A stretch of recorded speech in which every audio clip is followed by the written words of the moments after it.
Assalamualaikum warahmatullahi wabarakatuh.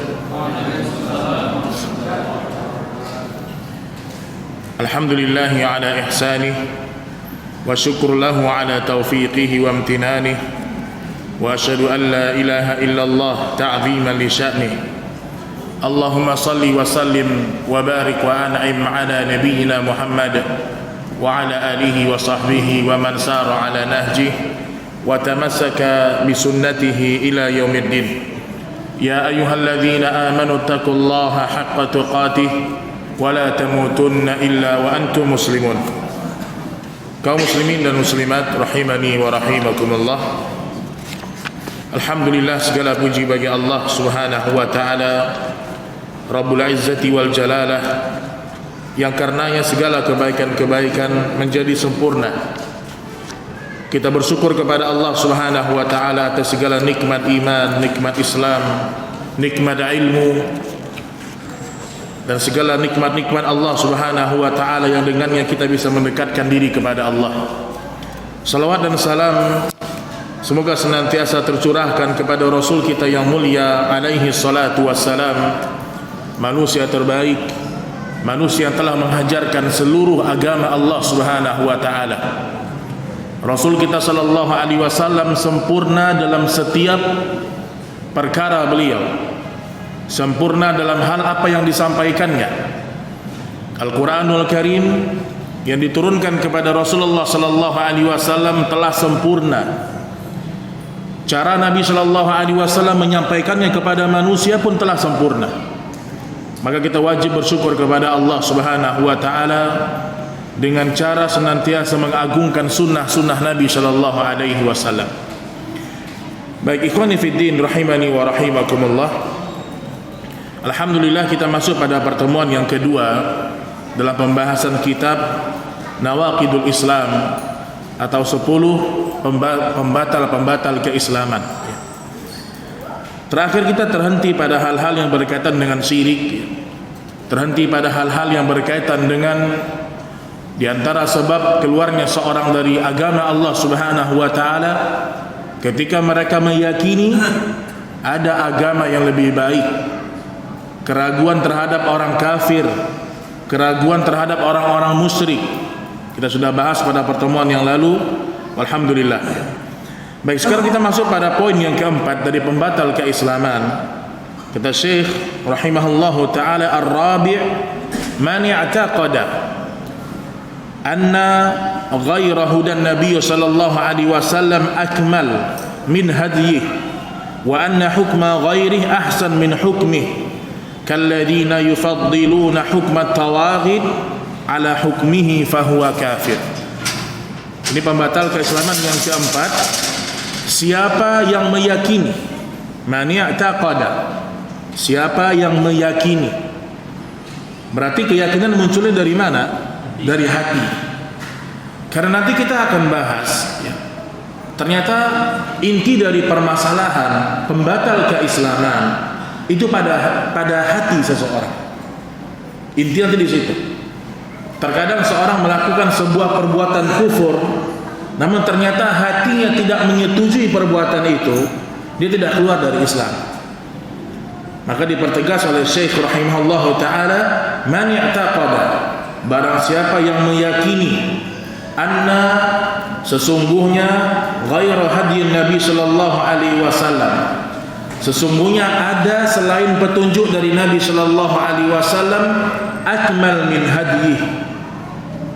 Jika ada seseorang yang meyakini ada petunjuk yang lebih akmal. Apa arti akmal jemaah?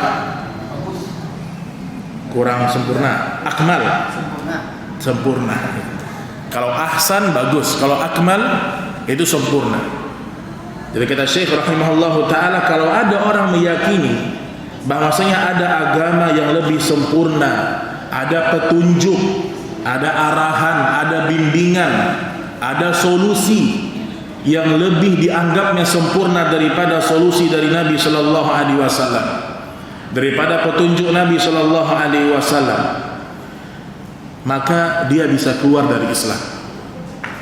Maka kita perlu bahas dulu masalah kesempurnaan kaum muslimin dan muslimat rahimani wa rahimakumullah. Allah Subhanahu wa taala ketika menjelaskan tentang keutamaan Islam, Allah Subhanahu wa taala menyebutkan bahwa Islam adalah agama yang telah sempurna. Allah sebutkan dalam surah Al-Maidah ayat yang ketiga, sebagaimana Allah Subhanahu wa taala berfirman, "Al-yawma akmaltu lakum dinakum wa atmamtu 'alaykum ni'mati wa raditu lakumul Islam dina." Pada hari ini telah aku sempurnakan bagi kalian agama kalian. Jadi kalau sempurna, berarti udah tidak ada lagi.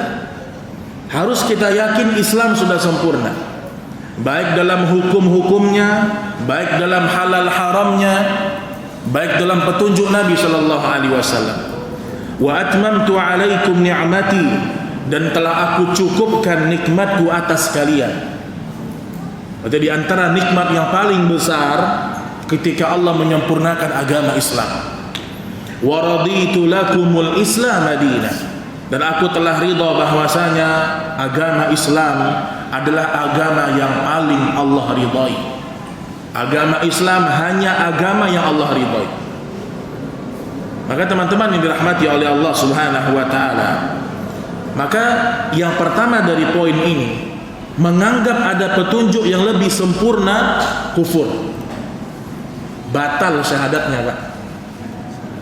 Ada orang menganggap adat istiadatnya, ada orang menganggap hukum dunia lebih afdal daripada hukum agama, bisa batal keislamannya.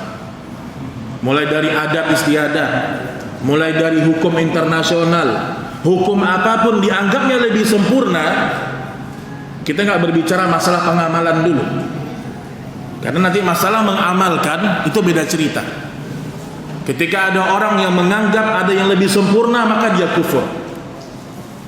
Namun yang perlu digarisbawahi oleh para ulama akidah, ketika ada orang yang belum mampu mengamalkan hukum Allah, tetapi di hatinya Islam agama yang paling terbaik, bimbingan Allah bimbingan yang terbaik, petunjuk Nabi petunjuk yang terbaik, namun saya belum mampu mengamalkannya, maka dia jatuh kepada fasik, dia pelaku dosa besar, dia tidak keluar dari Islam. Tidak seperti orang-orang Khawarij. Orang Khawarij ketika mereka mengatakan siapa yang berhukum selain hukum Islam, kufur semuanya. Walaupun kalau kita membaca buku-buku orang-orang Khawarij, referensi-referensi yang mereka agungkan dari akidah mereka hanya mengkafirkan pemerintah. Padahal dalam Islam bukan hanya pemerintah, individu kalau dia meyakini ada petunjuk yang lebih baik daripada petunjuk Islam, kufur. Baik itu individu, baik itu masyarakat kecil, baik itu pejabatnya atau pemerintahnya sekalipun. Orang Khawarij beda, Pak. Tapi anehnya orang-orang Khawarij, ketika mereka mengkafirkan pemerintah, mereka tetap tinggal di negeri yang mereka anggap kafir. Perintah Allah apa? Di negeri kafir kita nggak boleh tinggal. Nah, maka di sini disebutkan oleh Allah Subhanahu wa taala Islam sudah sempurna. Walaupun muncul kalimat-kalimat terkadang mengandung kekufuran, tetap nggak boleh. Ada orang mengatakan, oh Islam ini, hukum Islam ini hanya bisa diterapkan di masa Nabi dulu. Kalau sekarang udah beda, Ustaz. Jadi 2021 nih katanya. Nggak berlaku hukum pancung, nggak berlaku hukum qisas, nggak berlaku hukum rajam. Itu hanya bagus di masa Nabi. Kufur kalau dia mengucapkan dengan keyakinan di dalam hatinya. Kemudian Nabi sallallahu alaihi wasallam menjelaskan, inna khairal hadithi kitabullah. Nabi pertegas, sesungguhnya ucapan terbaik adalah kitab Allah. Jadi itu ucapan yang paling terbaik, itu solusi yang paling terbaik adalah kitab Allah. Maka kemarin Anda sampaikan kepada antum, seluruh karangan-karangan manusia selalu memulai dengan ucapan minta maaf. Mohon maaf kalau ada kesalahan, mohon maaf kalau ada koreksian, tapi tidak berlaku pada Al-Quran. Zalikal kitabu la raiba fi. Inilah Alkitab yang tidak ada ragu di dalamnya. Yang halal pasti berkah, yang haram pasti laknat. wa kullu bid'atin dhalalah. Dan perkara yang paling buruk adalah perkara yang baru dalam agama, dan semua perkara yang baru dalam agama adalah kesesatan, kesalahan dan kekeliruan. Ini jemaah kaum muslimin rahimani wa rahimakumullah. Kemudian juga Allah Subhanahu wa taala memerintahkan kepada kita untuk selalu mengedepankan hukum Allah. Allah sebutkan dalam surah Al-Hujurat ayat yang pertama, Ya ayyuhalladzina amanu la tuqaddimu baina yadayhi Allahi wa rasulih wattaqullah. Hai orang-orang yang beriman, jangan kalian mendahului Allah dan Rasulnya. Kata para ulama tafsir, makna mendahului Allah dan Rasulnya menganggap ada solusi yang lebih baik, ada hukum yang lebih baik daripada hukum Allah dan Rasulnya. Nanti kita akan masuk kepada beberapa contoh ya. Contoh misalnya ya, wanita yang tidak menutup aurat. Ada perempuan ibu, dia nggak berjilbab, tapi di hati dia jilbab itu wajib. Cuman saya yang belum mampu berjilbab, Ustaz. Saya yakin jilbab itu terbaik, menjaga kehormatan wanita, menjaga kehormatan diri, kewajiban syariat, tapi saya belum mampu melakukan. Maka dia tetap muslimah, tapi dia berbuat kefasikan kepada Allah. Gak bisa kita bilang dia kafir. Atau juga contohnya kata para ulama, dia memakai jilbab, tetapi di hatinya jilbabnya tidak penting. Saya pakai jilbab cuma sekedar ya karena saya tinggal di daerah Islami. Itu dia kufur. Itu menariknya agama kita. Semua kembali kepada hati seseorang. Karena semuanya kembali kepada hati, maka jangan tergesa-gesa untuk mengeluarkan orang dari Islam. Belum tentu orang yang memakai jilbab dia akan istiqamah di atas agama, belum tentu. Ada orang pakai cadar, pakai jilbab, tapi di hati dia sebenarnya ngapain saya pakai jilbab? Cuman karena saya tinggal di komplek Islami, ya saya pakai jilbab. Nah, ini dia bisa keluar dari Islam. Jadi barang siapa yang menganggap ada petunjuk yang lebih baik daripada petunjuk Nabi, dia kufur. Termasuk juga diantaranya misalnya hukuman yang berkaitan dengan muamalat. Dia menganggap bahwasanya riba itu hanya diharamkan di masa Nabi, di masa sekarang nggak apa-apa riba. Dia yakini dari hatinya, bisa kufur dari agama. Dia harus mengulang lagi syahadatnya. Karena ketika seorang menganggap ada hukum yang lebih baik daripada hukum Al-Quran dan Hadis, ini menunjukkan kesombongan diri. Sombong dia berarti. Masa Al-Quran dilawannya, kan gitu. Allah mengatakan halal, Allah mengatakan haram, dia mengatakan menurut saya tidak cocok ini haram. Ini kesombongan sebenarnya. Ini kesombongan yang nyata sebenarnya. Dia sedang mendustakan Al-Quran.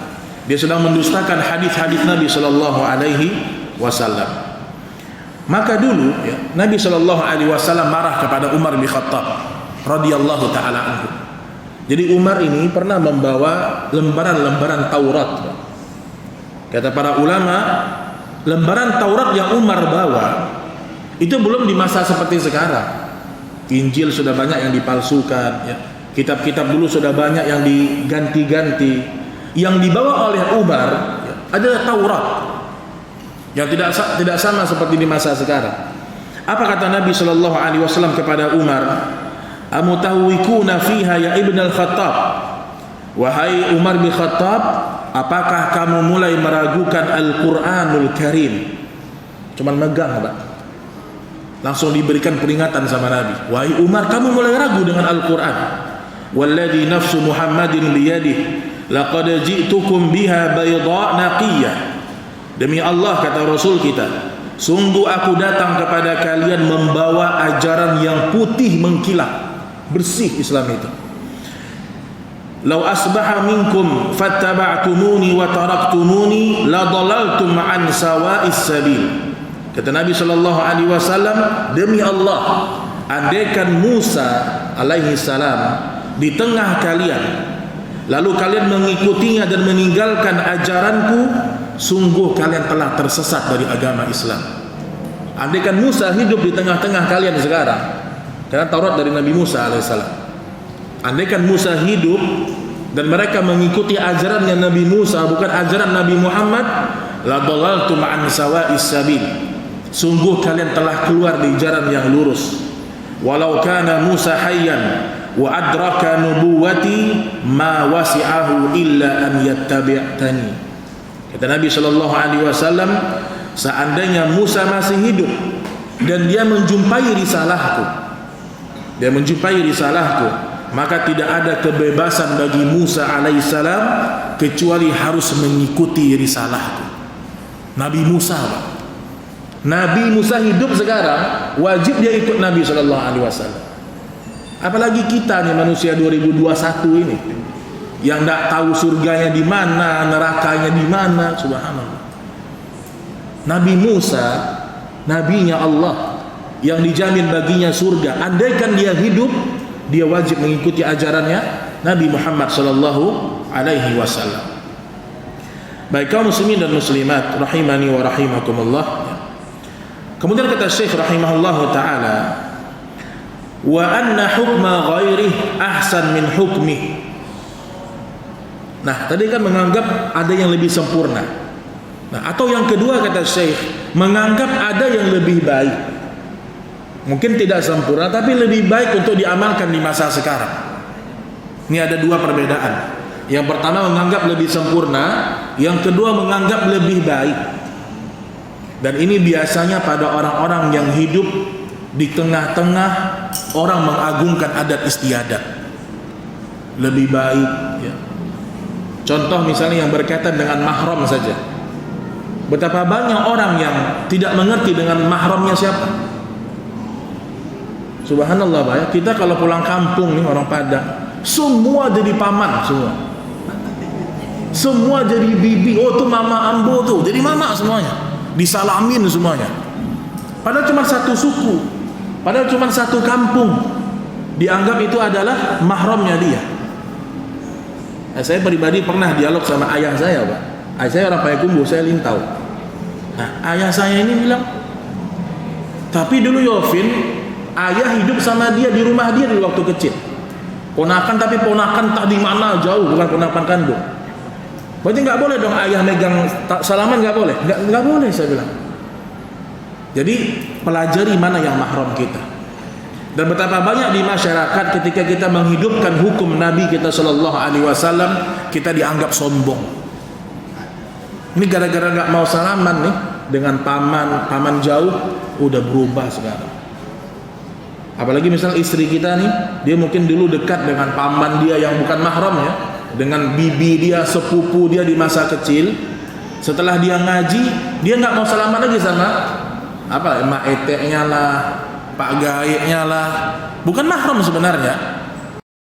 Apa yang Nabi larang itu wajib untuk kita tinggalkan. Maka di sini kata Syekh rahimahullah, menganggap ada yang lebih baik daripada hukum Allah Subhanahu wa taala.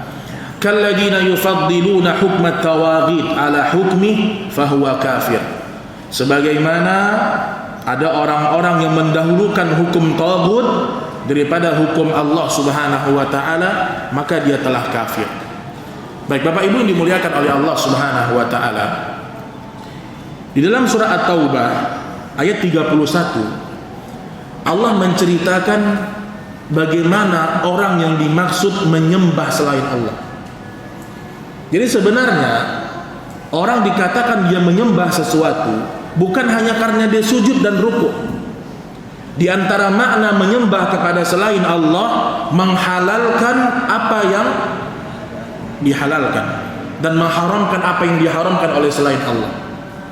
Contoh begini, Allah sebutkan dalam surat Al-Taubah ayat 31, Allah mengatakan ittakhadhu ahbarahum wa ruhbanahum arbaban min dunillah.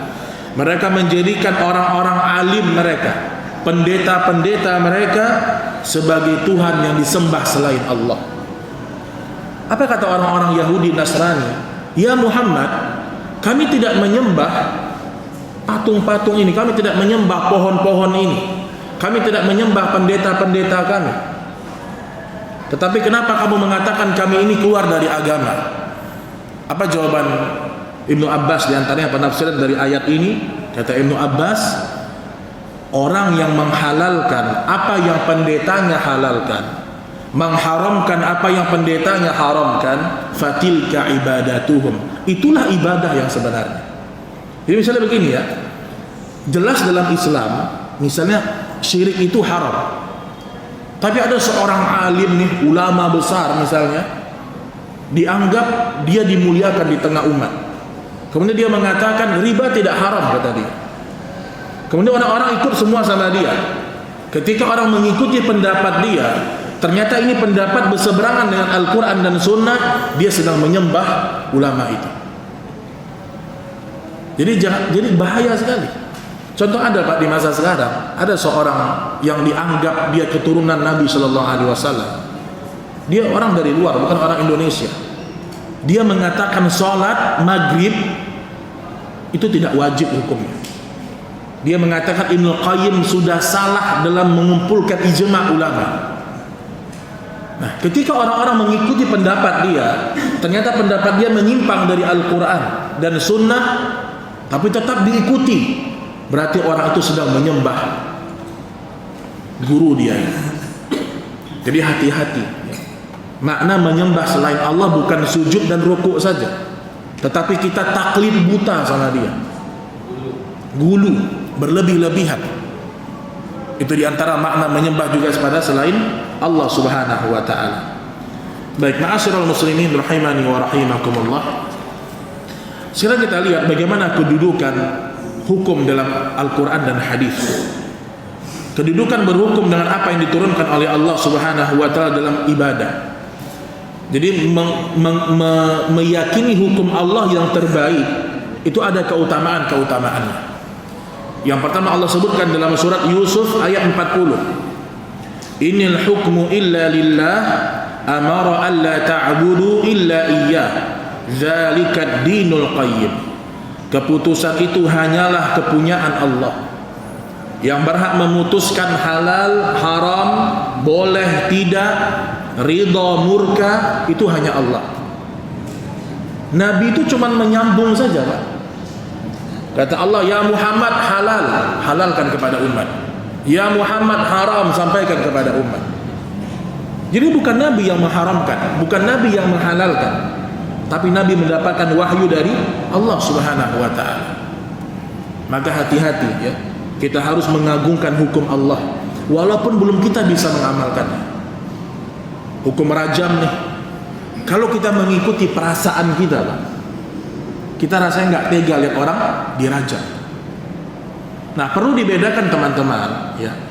Misal dalam ayat Allah sebutkan kutiba alaikumul qital wa huwa kurhul lakum. Telah diwajibkan atas kalian berperang dan hati kalian membencinya. Ini ada bahasan sebenarnya, yaitu membenci hukum Allah, kufur. Nah, perlu dibedakan antara benci yang tabiat dengan benci kepada ajakan berjihad. Allah sebutkan dalam Al-Quran, kutiba alaikumul qital wa huwa kurhul lakum.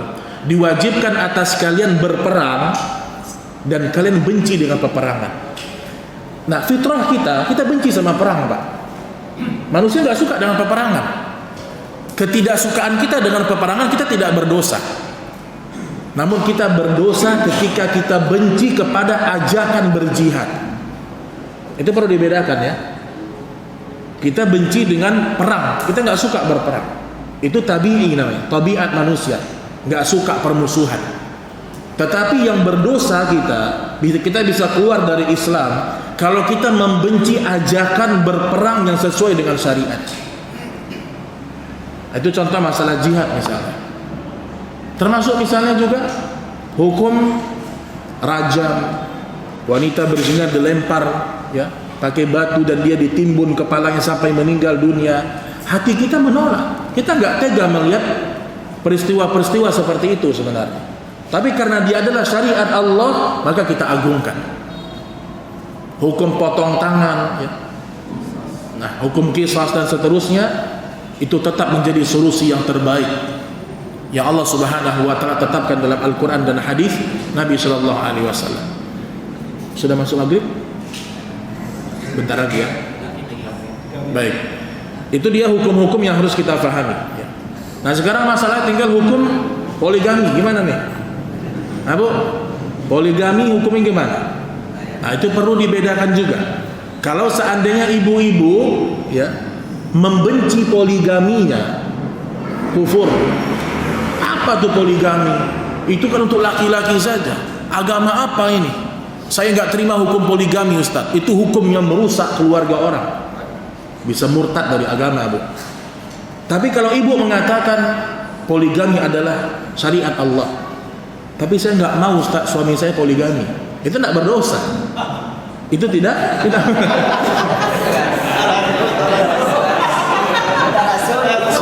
Lepas sekali suaranya. Itu tidak berdosa. Ya. Jadi dibedakan tuh. Ya, dibedakan antara orang yang membenci syariat poligami dengan seorang wanita yang tidak mau dipoligami. Itu berbeda kita menghakimi seseorang. Baik, kaum muslimin dan muslimat rahimani wa rahimakumullah ya. Itu dia yang berkaitan dengan hukum Allah Subhanahu wa taala yang harus kita fahami dengan baik. Maka berhati-hati ketika kita menghukumi seseorang yang sedang berbuat dosa. Ahlu sunnah itu lebih bagus mereka mengatakan ini menyimpang daripada kita mengatakan dia telah keluar dari agama. Itu berat. Ada orang misalnya nih dia melakukan perbuatan kufur, lebih bagus kita mengatakan ini perbuatan batil. Ucapan yang dia ucapkan ucapan batil. Itu lebih baik daripada kita mengatakan dia sudah murtad dari agama. Karena menganggap orang keluar dari agama konsekuensinya berat. Orang kalau kita anggap keluar dari agama, pertama dia harus cerai dengan pasangan hidupnya. Yang kedua, kita kalau dia mati, kita tidak boleh sholatkan dia. Berat konsekuensinya. Tapi sudah masuk waktu maghrib, kita akan sambung insyaallah ba'da maghrib. Wallahu ta'ala a'lam bissawab. Wassalamualaikum warahmatullahi wabarakatuh. Alhamdulillah ala ihsanih wa syukrullahu ala taufiqihi wa amtinanih wa asyhadu an la ilaha illallah ta'ziman li sya'nih. Ma'asyiral muslimin dan muslimat rahimani wa rahimakumullah. Kita lanjutkan bahasan kita masih pada poin yang keempat, yaitu tentang barang siapa yang berkeyakinan bahwasanya ada hukum yang lebih baik daripada hukum Allah Subhanahu wa taala, maka dia telah kufur dari agama Allah Subhanahu wa taala. Baik ikhwan dan akhwat rahimani wa rahimakumullah ya. Ada beberapa penjelasan dari para ulama ya. Mereka menjelaskan ya, apakah semua orang yang berhukum dengan selain Allah Subhanahu wa taala maka mereka otomatis keluar atau tidak dari Islam? Maka pembahasan ini ada 3 rinciannya. Jadi setiap kita melihat ada orang yang berhukum dengan selain hukum Islam, maka dilihat dengan 3 kondisi. Yang pertama kata ahli ilmu, jika dia berhukum dengan keyakinan bahwasanya ada yang lebih baik, ada yang lebih afdal, ada yang lebih utama, murni dari hati dia, maka dia telah kafir dari agama ini. Ini kondisi yang pertama. Dalilnya firman Allah dalam surat Al-Maidah ayat 44. Wa man lam yahkum bima anzalallah faulaika humul kafirun. Barang siapa yang tidak berhukum dengan hukum Allah, maka dia kafir. Kata Ibnu Abbas apa? Dia bisa kafir, keluar dari Islam kalau memang dia terang-terangan dari hati dia yakini ada yang lebih baik daripada Islam, dari ucapan terlihat juga dia mengucapkan kalimat kekufuran, maka dia keluar dari Islam. Tapi dalam ayat ini kata Ibnu Abbas radhiyallahu taala anhu, kufrun duna kufrin. Ada sebagian orang yang dia berhukum dengan selain hukum Islam, tapi dia tidak keluar dari Islam. Kufrun duna kufrin. Kekufuran yang tidak membuat dia keluar dari Islam, karena tidak langsung dari hati dia. Ini kondisi yang pertama ya. Kondisi yang kedua, jika dia berhukum dengan selain hukum Islam karena tendensi dunia, atau karena dia mengikuti hawa nafsunya, sementara hatinya tetap meyakini hukum Islam yang terbaik, maka dia termasuk orang-orang yang zalim dan fasik. Dia tidak kafir. Jadi ada orang yang dia tidak mau berhukum dengan Islam karena godaan dunia, karena jabatan, ya, sehingga dia nggak bisa berhukum dengan Islam. Tapi di hati dia Islam yang terbaik. Maka orang yang seperti ini dihukumi zalim oleh Allah Subhanahu wa taala, namun dia tidak keluar dari Islam. Dalilnya surat Al-Maidah ayat 45. Ya. Allah berfirman, "Wa man lam yahkum bima anzalallah faulaika humudz zalimun." Siapa yang tidak berhukum dengan hukum Allah, maka dia telah zalim. Bukan kafir dia. Karena hati dia masih meyakini Islam yang terbaik.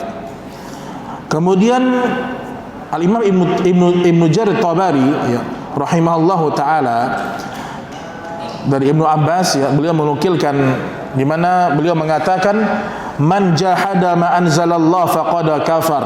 Siapa yang menentang apa yang Allah turunkan, maka dia kafir. Wa man aqarra bihi wa lam yahkum fahuwa zalim fasik. Dan siapa yang tidak berhukum dengannya tetapi masih mengakuinya, mengakui Islam yang terbaik, maka dia zalim dan fasik. Kita bedakan tuh Pak, ya. Kita perlu bedakan itu. Dan karena kita tidak bisa menilai hati orang, maka berhati-hati.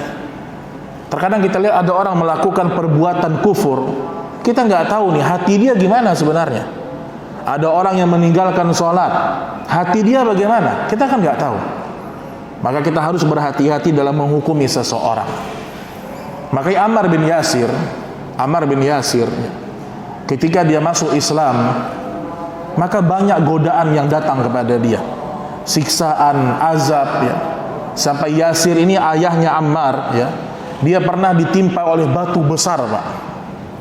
Kata orang-orang kafir Quraisy, "Wahai Yasir, kalau kamu ingin kami ringankan azabmu, ya, maka hina Muhammad, hina Rasulullah ini." Ini disebutkan Yasir dan Ammar, ya. Ini kan satu keluarga diazab, ya, oleh orang-orang kafir Quraisy. Maka kata Ammar kepada Rasulullah, "Wahai Rasulullah, orang-orang kafir senantiasa mengazab saya. Dan kalau saya ingin azab saya diringankan, saya harus menghina engkau ya Rasulullah." Apa kata Nabi SAW? "Selama hatimu tidak murni menghinaku, tapi hanya karena ingin diringankan azab, maka lakukan." Ini dalil yang paling kuat. Artinya kalau kita terpaksa, ya, kita terpaksa harus mengucapkan kekufuran, terpaksa harus mengucapkan kalimat-kalimat yang menghina agama kita, terpaksa, tapi hati kita masih yakin dengan Islam, maka kita tidak keluar dari agama Islam. Itu disebut oleh Imam Ibnu Jarir Tabari rahimahullahu taala. Maka Ibnu Jauzi rahimahullah, ya, ketika sudah dijelaskan semua tentang masalah hukum selain Allah, maka beliau mengambil sebuah kesimpulan. Dan ini kesimpulan yang sangat baik dari Ibnu Jauzi rahimahullah. Beliau mengatakan, wa faslul khitab, kesimpulannya adalah anna man lam yahkum bima anzalallah jahidan lahu wa huwa ya'lam anna Allah anzalah kama fa'alatil yahud fahuwa kafir. Siapa yang tidak berhukum dengan apa yang Allah turunkan karena menentangnya, padahal dia tahu Allah menurunkannya seperti yang dilakukan Yahudi, maka dia kafir. Jadi ada orang yang menolak hukum Allah dan dia tentang, seperti orang-orang Yahudi. Mereka tahu hukum Allah yang terbaik, mereka tahu hukum Allah ini yang paling afdal, tetapi mereka tentang juga, maka mereka telah kafir dari agama ini. Kemudian beliau sebutkan, wa man lam yahkum bihi mailan ilal hawa min ghairi juhudin fahuwa zalim wa fasik. Namun siapa yang tidak berhukum dengan selain Islam, namun siapa yang tidak berhukum dengan Islam karena condong kepada hawa nafsu tanpa menentangnya, maka dia termasuk orang-orang yang zalim dan bukan orang kafir. Jadi terlihat di sini Bapak Ibu ada segi penentangan. Kalau dia menentang hukum Allah, dia debat hukum Allah, maka dia murtad dari agama. Maka ini dia poin yang keempat dari berhukum kepada selain Allah Subhanahu wa taala. Baik kaum muslimin dan muslimat, ya, rahimani wa rahimakumullah, ya. Kemudian pembatal keislaman yang kelima, pembatal keislaman yang kelima disebutkan oleh Syekh rahimahullahu taala, yaitu adalah orang-orang yang tidak senang dan membenci hal-hal yang dibawa oleh Rasulullah sallallahu alaihi wasallam meskipun dia melaksanakannya, maka dia telah kafir. Kalau tadi yang keempat, murni menentang, murni menganggap ada yang lebih baik. Pembatal keislaman yang kelima tidak senang, Pak. Dia tidak senang aja antum duduk di masjid dengar kajian. Dia nggak senang kita itu datang ke rumah Allah. Dia tidak senang kalau Islam ini disebar di mana-mana. Ketidaksukaan dia tentang ini menunjukkan hati dia jauh dari Islam. Maka disebutkan oleh Allah Subhanahu wa taala dalam surat Muhammad ayat 8 sampai 9. Walladzina kafaru fata'shal lahum wa adalla a'malahum dzalika bi annahum karihu ma anzalallahu fa ahbata a'malahum. Dan orang-orang kafir, maka kecelakaanlah bagi mereka dan Allah menghapus amal-amalnya. Allah sebutkan di sini orang-orang kafir celaka mereka dan Allah hapus amal-amal mereka.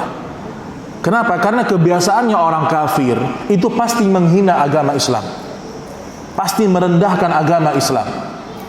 Dan orang yang sudah merendahkan agama Islam akan terhapus seluruh amalnya, Pak. Makanya teman-teman sekalian, kalau ada satu ajaran Islam yang kita belum bisa amalkan, misalnya mungkin ibu-ibu ini di belakang, Ustadz saya belum bisa pakai jilbab besar misalnya, tapi saya ini masih senang duduk dengan orang yang berjilbab besar, menutup aurat. Jilbab besar atau jilbab dalam, Mbak? Mana benar? Nah, jilbab besar dan dalam. Intinya begitu, ya. Terkadang ada orang yang belum bisa